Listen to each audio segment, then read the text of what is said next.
देखिए, आप सबसे पहले यही देखिए कि जब 2014 में इंडिया जो है 10th बिगेस्ट इकोनॉमी था और आज की डेट में अगर 4th बिगेस्ट इकोनॉमी हो गया 12 साल में, तो ये एक बहुत बड़ा श्रेय मोदी जी को जाता है कि उन्होंने देश को कहां से कहां ले आए।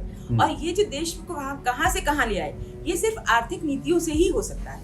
और इन आर्थिक नीतियों में जो सबसे बड़ा उनका एक रोल मैं कहूंगी कि वो पूरे समाज के माइंडसेट को चेंज कर देते हैं। अगर आप देखिए कि छोटी सी चीज कि उन्होंने स्वच्छ भारत अभियान चलाया, तो स्वच्छ भारत अभियान भी ऐसे चलाया कि अब हर आदमी कहता है कि हाँ भाई हमें स्वच्छता रखनी है।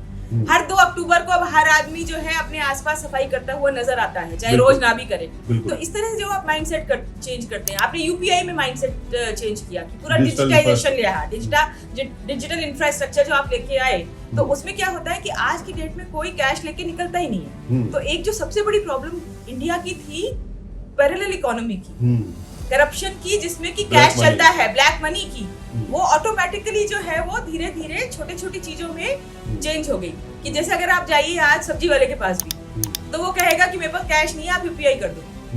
तो ये जो छोटी छोटी चीजें होती हैं। फिर आप जीएसटी का रिफॉर्म देखिए, जीएसटी भी आपने पूरे देश को जो है एक टैक्स से भर दिया। क्योंकि क्या होता था, स्टेट्स में बहुत सेल्स टैक्स की चोरी होती थी, तो वो सेल्स टैक्स की चोरी आपने जीएसटी से हटा दी। तो ये जो छोटी छोटी चीजें हैं, अब आप देखिए कि इवन आज की डेट में we all know West Asia से चल रहा है हमारा जो युद्ध है, और आज दोबारा से ट्रम्प ने जो है और ईरान ने एक नया फिर से उसको शुरू, वो सीज फायर उनका खत्म हो गया है। ऐसे में हमारी सबसे बड़ी चैलेंज जो है वो क्रूड ऑयल की है कि हम क्रूड ऑयल इतना ज्यादा इम्पोर्ट करते हैं।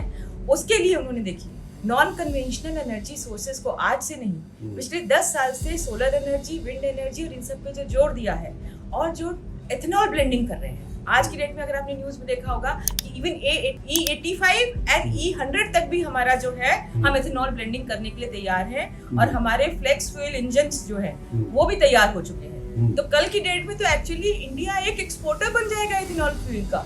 बिल्कुल। तो ये जो आर्थिक नीतियां एक तरह से आपने फंडामेंटल्स चेंज कर दिए, तो वो एक बहुत बड़ा श्रेय बीजेपी गवर्नमेंट को और मोदी जी को जाता है इस बात का।